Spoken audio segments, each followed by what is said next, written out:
അത്ഭുതമാണ് ദുൽഹജ്ജ് മാസം അല്ലേ. നമ്മുടെ ഹിജ്രി കാലണ്ടറിലെ അവസാനത്തെ മാസമാണ്. എല്ലാ മാസങ്ങളെക്കാളും വലിയൊരു പ്രത്യേകത ഈ മാസത്തിന് കാത്തിരിപ്പുണ്ട്. എന്താണെന്നറിയോ? എല്ലാ മാസങ്ങളെക്കാളും വലിയൊരു പ്രത്യേകത മറ്റൊരു മാസത്തിനും ഇല്ലാത്ത വല്ലാത്തൊരു പ്രത്യേകത ഈ മാസത്തിലുണ്ട്. എല്ലാ മാസത്തിലും നിസ്കാരമുണ്ട്, എല്ലാ മാസത്തിലും നോമ്പുണ്ട്. റമദാനിൽ നോമ്പ് നിർബന്ധമാണെങ്കിൽ മറ്റുള്ള മാസങ്ങളിൽ നമുക്ക് സുന്നത്തായ നോമ്പ് പിടിക്കാം അല്ലേ. അതുപോലെ തന്നെ എല്ലാ മാസങ്ങളിലും സക്കാത്ത് കൊടുക്കാം. ഹജ്ജ് എല്ലാ മാസത്തിലും ചെയ്യാൻ പറ്റുമോ? പറ്റൂല. അത് ഏത് മാസത്തിൽ മാത്രമേ പറ്റുള്ളൂ? അത് ദുൽഹജ്ജ് മാസത്തിൽ മാത്രമേ പറ്റുള്ളൂ. അപ്പോൾ അല്ലാഹു റബ്ബുൽ ആലമീന് നമ്മൾ ചെയ്യുന്ന ഇബാദത്തുകളിൽ വളരെ പ്രാധാന്യമുള്ള ഇബാദത്തുകളെല്ലാം ഒരുമിച്ച് ചേരുന്ന അതിമനോഹരമായ ഒരു മാസമാണ് ദുൽഹജ്ജ് മാസം എന്ന് പറയുന്നത്. അള്ളാഹ് സത്യം ചെയ്തിട്ടുണ്ട് ആ മാസത്തെ പിടിച്ച്. അല്ലാഹു റബ്ബുൽ ആലമീൻ ഒരു കാര്യത്തെ പിടിച്ച് സത്യം ചെയ്തത് വെറുതെ ആവോ? സൂറത്തുൽ ഫജ്ർ മറിക്ക് അല്ലേ, വൽ ഫജ്ർ വലയാലിൻ അശ്ർ വശഫഇ വൽ വത്ർ വല്ലൈലി ഇദാ യസ്ർ ഹൽ ഫീ ദാലിക ഖസമുൻ ലിദി ഹിജ്ർ അലം തറ കൈഫ ഫഅല റബ്ബുക ബിആദ്. എത്ര മനോഹരാണ്.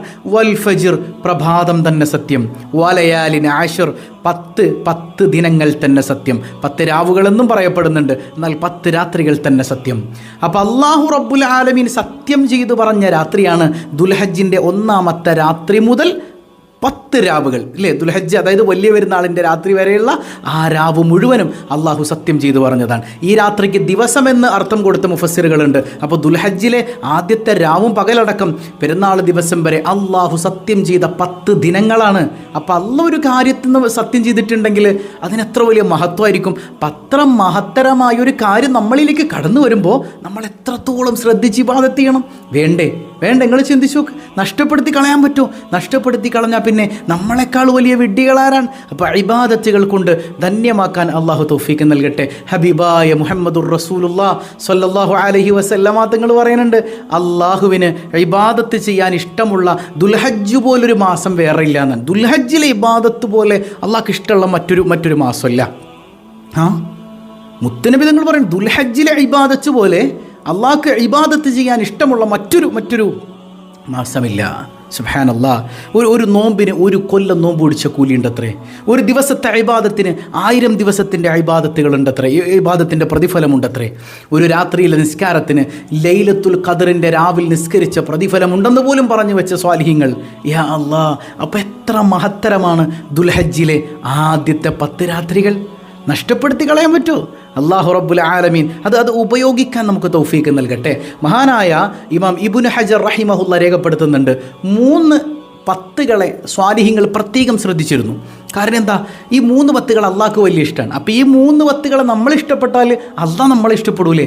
അതിൽ ആദ്യത്തെ ഒരു 10 ഏതാണ്? അത് റമളാനിലെ അവസാനത്തെ 10ആണ്. റമളാനിലെ അവസാനത്തെ 10 ഭയങ്കര മഹത്തുള്ളതാണല്ലേ. ആ 10നെ സ്വാലിഹീങ്ങൾ ഇഷ്ടപ്പെട്ടിരുന്നു. അവർ ഇബാദത്തുകൾ കൊണ്ട് ഇങ്ങനെ ധന്യാക്കും. രണ്ടാമത്തേതാ? അത് ദുൽഹജ്ജിലെ ആദ്യത്തെ 10ആണ്. ദുൽഹജ്ജിലെ ആദ്യത്തെ 10ആണ്. അത് അള്ളാഹ്ക്ക് ഭയങ്കര ഇഷ്ടമാണ്. അതുകൊണ്ട് തന്നെ ആ 10നെ ഇഷ്ടപ്പെട്ടുകൊണ്ട് നിങ്ങളതിനെ ഗൗനിച്ചാൽ അള്ളാഹു നിങ്ങളെ ഇഷ്ടപ്പെടുമെന്നാണ്.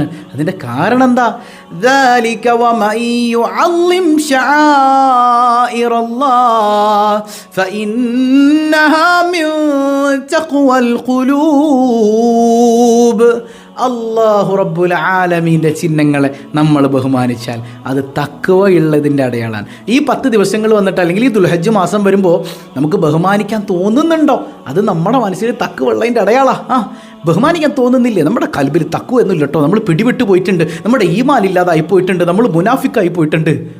അതുകൊണ്ട് തന്നെ സൂക്ഷ്മത പാലിക്കണം. അള്ളാഹു തൗഫീഖ് നൽകട്ടെ. പണ്ട് കാലത്തൊക്കെ നമ്മുടെ കാരണവന്മാർ ഹജ്ജിന് ഒരു മനുഷ്യൻ മക്കത്തേക്ക് പോയാൽ എങ്ങനെയാണോ ഇബാദത്ത് ചെയ്യണത്, അതുപോലെ ദുൽഹജ്ജ് മാസം വന്നു കഴിഞ്ഞാൽ ഭയങ്കര ശ്രദ്ധിച്ച് ഇബാദത്ത് ചെയ്യും. ഒരു നിമിഷം പോലും വേസ്റ്റാക്കൂല. കാരണം എന്താ? അള്ളാഹ് ബഹുമാനിച്ച, അള്ളാഹ് സത്യം ചെയ്തു പറഞ്ഞ ദിനരാത്രങ്ങളാണ്. അതിനെങ്ങനെ നഷ്ടപ്പെടുത്തി കളയാൻ പറ്റും അല്ലേ? എങ്ങനെ നഷ്ടപ്പെടുത്തി കളയാൻ പറ്റും? ഇമാമിങ്ങൾക്കിടയിൽ ഒരു ചർച്ച പോലും വന്നിട്ടുണ്ട്. എന്താ ചർച്ച എന്നറിയോ? റമളാനിലെ അവസാനത്തെ 10നാണോ ശ്രേഷ്ഠത, ദുൽഹജ്ജിലെ ആദ്യത്തെ 10നാണോ ശ്രേഷ്ഠത? യാ അല്ലാഹ്, ഇങ്ങനൊരു ചർച്ച വരണമെങ്കിൽ എന്തുകൊണ്ടായിരിക്കും ഇമാമിങ്ങൾ അങ്ങനെ ചർച്ച ചെയ്തിട്ടുണ്ടാവുക? അത്ര മഹത്വമാണ് ഖുർആനിലും ഹദീസിലും ഈ മാസത്തെക്കുറിച്ച് പറഞ്ഞത്. അങ്ങനെ അവസാനം ഒരു കണ്ടെത്തലിലെത്തി. എന്താണെന്നറിയോ?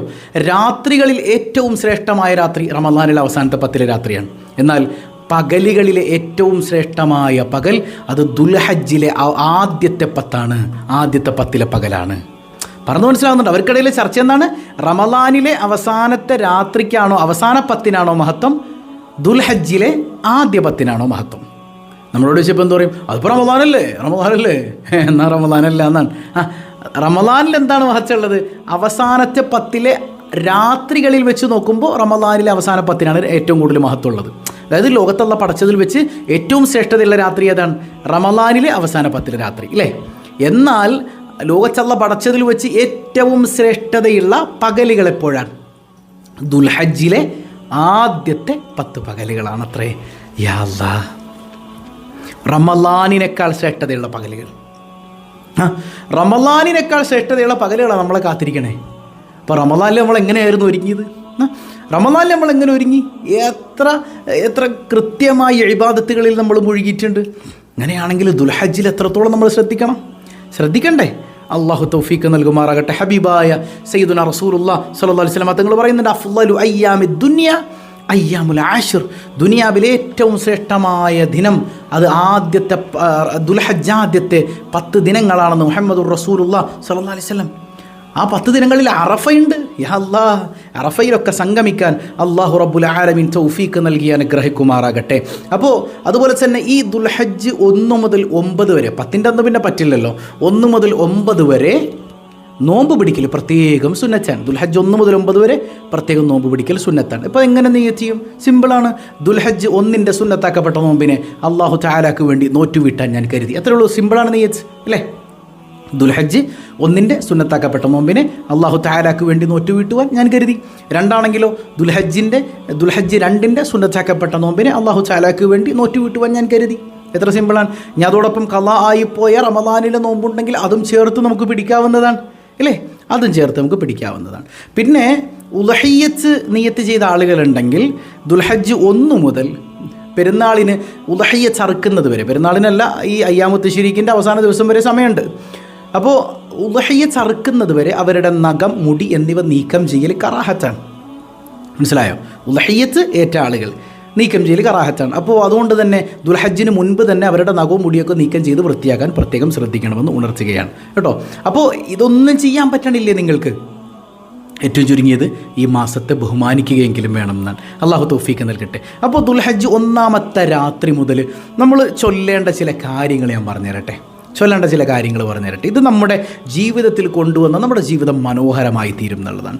1ാമത്തെ രാത്രി മുതൽ ദുൽഹജ്ജ് 10 വരെ നമ്മൾ പതിവാക്കേണ്ട മനോഹരമായൊരു സൂറത്താണ് സൂറത്തുൽ ഫജ്ർ. 1 മിനിറ്റ് വേണം നമുക്ക് ഓതി തീർക്കാൻ ഇല്ലേ?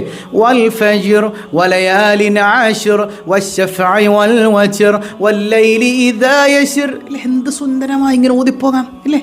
അല്ലാഹു റബ്ബുൽ ആലമീൻ ഈ മാസത്തിൻ്റെ മഹത്വം പറയാൻ ഉപയോഗിച്ച മനോഹരമായ സൂറത്ത് ഓതുക. മറ്റൊന്ന് സൂറത്തുൽ ഇഖ്ലാസ് ആണ്. ഇഖ്ലാസ് അല്ലേ? ഇഖ്ലാസ് സൂറത്തിൻ്റെ മഹത്വം എത്ര! ഒരു മനുഷ്യൻ 1,00,000 ഇഖ്ലാസ് സൂറത്ത് നിയ്യത്താക്കി ഒതുക്കഴിഞ്ഞാൽ നരകം പോലും അവൻ്റെ മുമ്പിൽ നിന്ന് മാറിയിരിക്കുന്നല്ലേ ഹദീസ്. നരകശിക്ഷ പിന്നെ അവനില്ല. ഇമാമിങ്ങൾ പറയുന്നുണ്ട്, ദുൽഹജ്ജിലെ ഓരോ രാത്രിയിലും, 1ൻ്റെ രാവ് 2ൻ്റെ രാവ്, ഓരോ രാത്രിയിലും, ഇനിയിപ്പോൾ രാത്രി ഓതാൻ പറ്റിയില്ലെങ്കിൽ പകലാണെങ്കിലും ഏറ്റവും ശ്രേഷ്ഠത രാത്രിയിലാണ്. 200 ഇഖ്ലാസ് സൂറത്തെങ്കിലും പതിവായി ഓതണം എന്നാണ്. 200 തവണ സൂറത്തുൽ ഇഖ്ലാസ് ഓതുക. സിമ്പിളാണ്, എത്ര നേരം വേണം അല്ലേ? കഴിയുന്നത് പോലെ ചെയ്യുക കേട്ടോ. ഏറ്റവും ചുരുങ്ങിയത് ഇഖ്ലാസ് സൂറത്ത് പരമാവധി ഓതാൻ ശ്രമിക്കുക. ഓതാൻ കഴിയുന്നത്ര 200 തവണ നമ്മൾ മാക്സിമം പിടിച്ചു നോക്കുക. കഴിയുന്നത് പോലെ ഓതി തീർക്കുക. അല്ലാഹു റബ്ബുൽ ആലമീൻ എല്ലാം എളുപ്പമാക്കി തരുന്നവനാണല്ലോ. മറ്റൊന്ന് സൂറത്തുൽ മുൽക്ക്. ദുൽഹജ്ജിലെ ആദ്യത്തെ രാത്രിയിൽ ഒരു മനുഷ്യൻ സൂറത്തുൽ മുൽക്ക് ഇല്ലേ? സൂറത്തുൽ മുൽക്ക് നമ്മൾ എപ്പോഴും ഓതുന്നതാണ്. തബാറക്ക സൂറത്ത് ഒരു മനുഷ്യൻ ഓതിക്കഴിഞ്ഞാൽ അവൻ്റെ ജീവിതത്തിൽ പ്രയാസങ്ങൾ ഉണ്ടാവില്ല. ആ മാസം മുഴുവൻ അള്ളാഹുവിന് പ്രത്യേകമായ കാവൽ. ആ മാസത്തിൽ ഈ തബാറക്ക സൂറത്ത് ഓതുന്നതിലൂടെ ഒരു വർഷം മനോഹരമായി അവന് പ്രൊട്ടക്ഷൻ തരുമെന്ന് പോലും സ്വാലിഹീങ്ങൾ പഠിപ്പിച്ചത് കാണാം. അതുപോലെ തന്നെ ഈ ദിനരാത്രങ്ങളിൽ ഹബീബായ സയ്യിദുനാ റസൂലുള്ളാഹി സ്വല്ലല്ലാഹു അലൈഹി വസല്ലം തങ്ങൾ പഠിപ്പിക്കുന്നുണ്ട്, നിങ്ങൾ തക്ബീറുകളും തഹ്മീദുകളും തഹ്ലീലുകളൊക്കെ അധികരിപ്പിക്കണം എന്നാണ്. ഇതെല്ലാം കൂടെ ക്ലബ്ബ് ചെയ്ത് വരുന്നൊരു ദിക്റുണ്ട്, നമുക്കൊക്കെ അറിയാം. സുബ്ഹാനല്ലാഹി വൽഹംദുലില്ലാഹി വലാ ഇലാഹ ഇല്ലല്ലാഹു വല്ലാഹു അക്ബർ ധാരാളം ചൊല്ലുക. സുബ്ഹാനല്ലാഹി വൽഹംദുലില്ലാഹി വലാ ഇലാഹ ഇല്ലല്ലാഹു വല്ലാഹു അക്ബർ. ഇത് ഇബ്രാഹിം നബി അലൈഹി സ്വലാത്തു വസ്സലാം മുത്തുനബിക്ക് തൻ്റെ ഉമ്മത്തുകൾക്ക് സമ്മാനമായി മെഹറാജിൻ്റെ രാത്രിയിൽ കൊടുത്തുവിട്ട ദിക്റും കൂടെയാണ്. സ്വർഗത്തിൽ നമുക്ക് വേണ്ടി അല്ലാഹു റബ്ബുൽ ആലമീൻ വൃക്ഷങ്ങൾ നടുന്ന മനോഹരമായ ദിക്ർ. അതുപോലെ തന്നെ സ്വലാത്തുകൾ ധാരാളം ചൊല്ലുക. ധാരാളം നമ്മുടെ ജീവിതം മാറ്റിമറിക്കുന്ന ഒന്നാണ് സ്വലാത്ത് അല്ലേ? നിങ്ങൾക്കറിയുന്ന സ്വലാത്ത്, ഏറ്റവും ശ്രേഷ്ഠതയുള്ള സ്വലാത്ത് ഏതാ? അത് ഇബ്രാഹിമിയ സ്വലാത്താണ് നമ്മൾ നിസ്കാരത്തിൽ ചൊല്ലുന്നത്.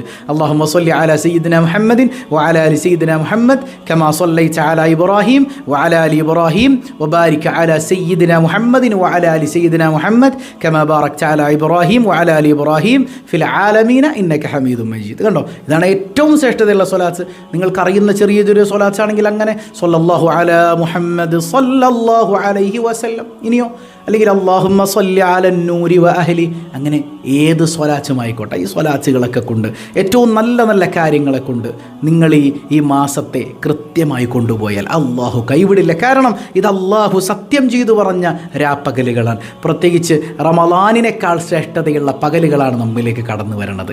നഷ്ടപ്പെടുത്തരുതേ. ഇബാദത്തുകൾ കൊണ്ട് ധന്യമാക്കാൻ അള്ളാഹു റബ്ബുൽ ആലമീൻ തൗഫീഖ് നൽകട്ടെ. ഇതൊന്നും പറ്റിയില്ല, നമ്മളെ കൊണ്ട് ചെറിയ അമലേ പറ്റുന്നുള്ളൂ, ആയിക്കോട്ടെ. ഏറ്റവും ശ്രദ്ധിക്കേണ്ട ഒരു കാര്യമുണ്ട്, ഈ മാസത്തെ ബഹുമാനിക്കെങ്കിലും ചെയ്യാം. ബഹുമാനിക്കുക, അത് തഖ്വയുടെ അടയാളാണ്.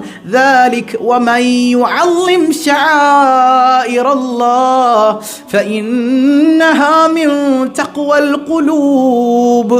ഓരോരോ വീഡിയോ നിങ്ങൾ കാണും, ആ ഉസ്താദ് പറയേണ്ടത് അത് ഓതണം, ഈ ഉസ്താദ് ഈ ഓതാൻ പറയുന്നുണ്ട്. എല്ലാ ഉസ്താദുമാരും ഒരുപാട് പറഞ്ഞു തരും, നന്മകളാണത്.